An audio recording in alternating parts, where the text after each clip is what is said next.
साथियों नमस्कार, जय हिंद। साथियों, आज एक ऐसे महापुरुष पर चर्चा करेंगे जिनकी यादें आने पर भारतीय संविधान की झलक, भारतीय संविधान की प्रति हमारे आंखों के सामने दिखाई पड़ती है।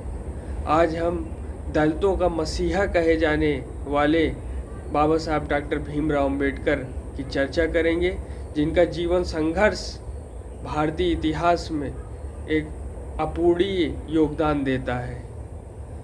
भारत के राष्ट्रीय और सांस्कृतिक इतिहास में डॉक्टर भीमराव अंबेडकर एक ऐसे प्रमुख सामाजिक विचारक रहे जिन्होंने तत्कालीन भारतीय समाज की धारा को एक नया मोड़ देकर अपना नाम अमर कर दिया। उनका जीवन ही इस प्रकार था जो कठिनाइयों में भी हमेशा उच्च रूप में रहा और अपने जीवन के माध्यम से उन्होंने भारतीय समाज में बहुत सारे योगदान दिए। डॉक्टर भीमराव अंबेडकर का जन्म मध्य प्रदेश की इंदौर की मऊ छावनी में 14 अप्रैल 1891 को अछूत कही जाने वाली महार जात में हुआ था।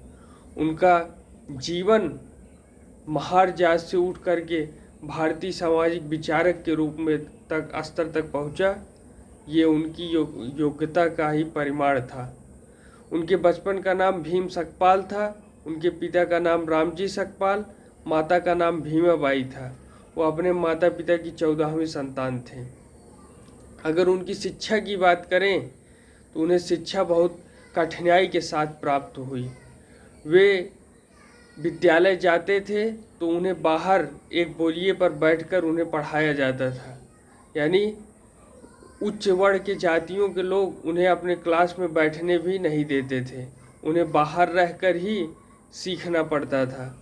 और कभी कभी तो इस हद तक बात पहुंच जाती थी कि यदि अगर पियून नहीं आया है, चपरासी नहीं आया है, तो वो पानी भी नहीं पी पाते थे और उन्हें सारा दिन प्यासा ही रहना पड़ता था। सन 1907 में जब उन्होंने हाई स्कूल की परीक्षा उत्तीर्ण की तो बड़ौदा के महाराजा गायकवाड़ द्वारा उन्हें कॉलेज की शिक्षा प्राप्त करने के लिए विशेष छात्रवृत्ति दी गई। ये एक ऐसे पहले शख्स थे जिन्होंने बाबा साहब भीमराव अंबेडकर का पढ़ाई के लिए उनको शिक्षावृत्ति छात्रवृत्ति दी।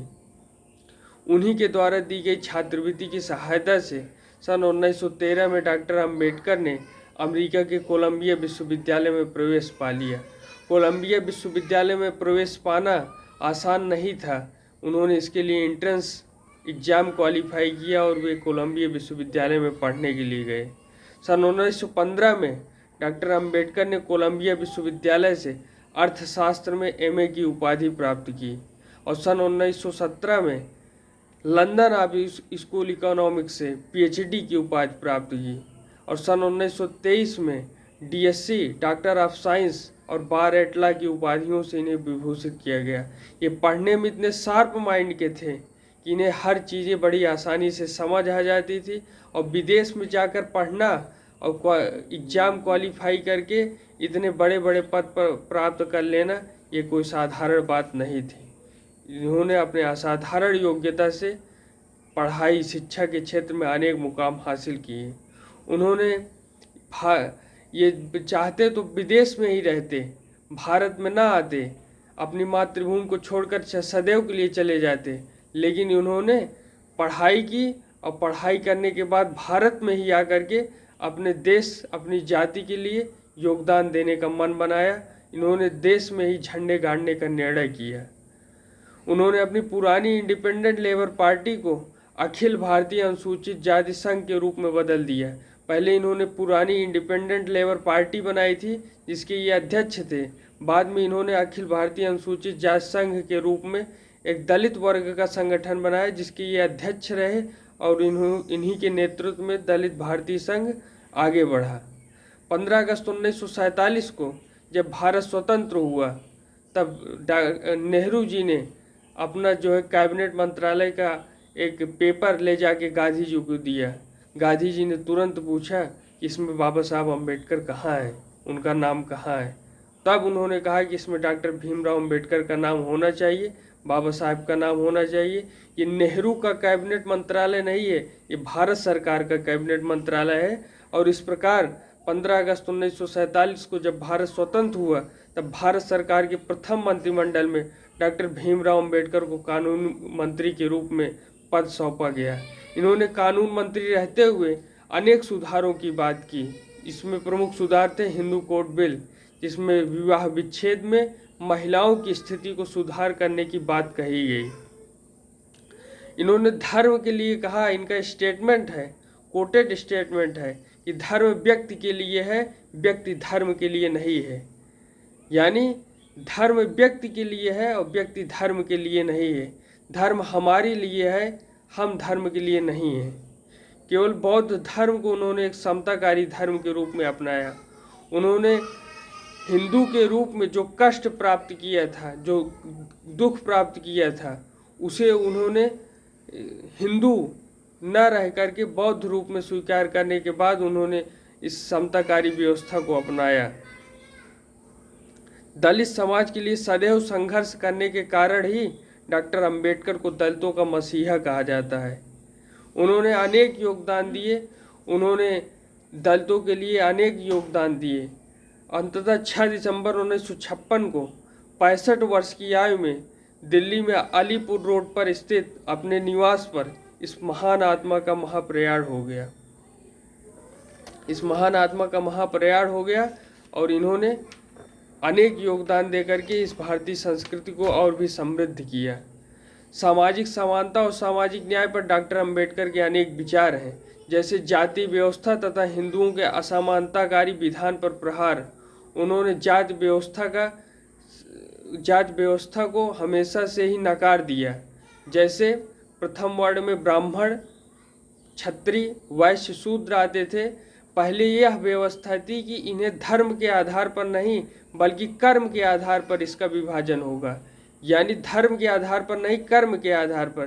कर्म के आधार पर कोई व्यक्ति ब्राह्मण कहा जाएगा, कर्म के आधार पर कोई व्यक्ति क्षत्रिय कहा जाएगा, कर्म के आधार पर कोई व्यक्ति वैश्य कहा जाएगा, कर्म के आधार पर कोई व्यक्ति शूद्र कहा जाएगा। यह व्यवस्था जो जिस प्रकार का कर्म करेगा उस प्रकार से। लेकिन बाद में ये व्यवस्था जातिगत हो गई। ये जो है जाति व्यवस्था तथा हिंदुओं के असमानताकारी जो विधान थे उस पर कठोर प्रहार किया।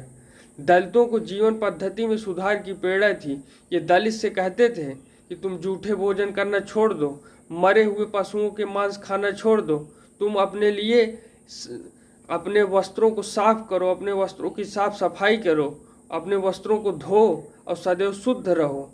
इन्होंने स्त्रियों की परिस्थिति में सुधार की बात की। स्त्रियों के बारे में इन्होंने शिक्षा, विवाह विच्छेद पर महिला का अधिकार, संपत्ति पर महिला का अधिकार, इन सभी मूल्यों पर बाबा साहब अम्बेडकर ने बात की। सार्वजनिक स्थानों के उपयोग का समर्थन किया। उन्होंने रामगढ़ के गंगा सागर जलाशय का पानी पीने का भी कार्य किया कि एक समुदाय के रूप में उन्होंने जा कर के पानी पिया और पानी पी करके यहाँ तक कभी कभी इस मामले में राइट्स दंगे भी हो जाते थे। दंगे हो जाने के कारण उन्हें इस परिवर्तन को करने में भी बहुत कष्ट प्राप्त हुआ था, बहुत कठिनाई हुई थी। लेकिन फिर भी इन्होंने रामगढ़ के गंगा सागर जलाशय में सामुदायिक रूप से, सामूहिक रूप से जल पी करके वर्ण व्यवस्था और जाति व्यवस्था का खंडन किया था। इनकी कुछ प्रमुख पुस्तकें हैं, जैसे कास्ट इन इंडिया, जो जातियों के बारे में, भारत की जातियों के बारे में बताती है। द प्रॉब्लम ऑफ रूपी एक ऐसी पुस्तक है जिसके आधार पर भारतीय रिजर्व बैंक की स्थापना हुई थी। The untouchable, who are they, Pakistan or partition to India, state and minorities, thought on linguistic state. Baba Saheb Ambedkar ने सामाजिक समानता के लिए कानूनी सुधार की बात की, जो हिंदू कोड बिल के नाम से विख्यात है। डॉक्टर अंबेडकर के धर्म संबंधी विचार भी थे, जिन्होंने कहा था कि धर्म व्यक्ति के लिए है, व्यक्ति धर्म के लिए नहीं। देखा जाए तो डॉक्टर अंबेडकर और गांधी जी एक समान रूप से दलितों को उद्धार करने में लगे हुए थे, लेकिन पूना पैक्ट समझौते में यह बात कही गई कि दलितों को एक अलग प्रतिनिधित्व, राजनीतिक प्रतिनिधित्व नहीं मिलेगा, बल्कि उन्हें हिंदू रहते ही उन्हें सारी चीज़ें दी जाएगी, रिजर्वेशन दिया जाएगा। पूना पैक्ट समझौता हुआ, इसके कारण गांधी जी और डॉक्टर अंबेडकर एक रहे। और पूना पैक्ट होने का एक कारण यह भी था कि उन्होंने सामाजिक प्रतिनिधित्व के हिसाब से राजनीतिक प्रतिनिधित्व के लिए एक अलग गठन की बात की थी, लेकिन गांधी जी ने उसे स्वीकार नहीं किया। गांधी जी अंततः अनशन पर बैठ गए। बाद में गांधी जी को और डॉक्टर अंबेडकर को गांधी जी की बातें माननी पड़ी। और इस प्रकार से देखा जाए तो डॉक्टर अंबेडकर का जीवन कठिनाईपूर्ण व्यतीत हुआ, लेकिन उन्होंने उच्च मानकों पर भारत का संविधान का निर्माण किया, प्रारूप समिति के अध्यक्ष रहे और देश के लिए उन्होंने देश के लिए एक अनुपम योगदान दिया। आज हम उनको प्रणाम करते हैं, श्रद्धापूर्वक श्रद्धांजलि अर्पित करते हैं। धन्यवाद। जय हिंद।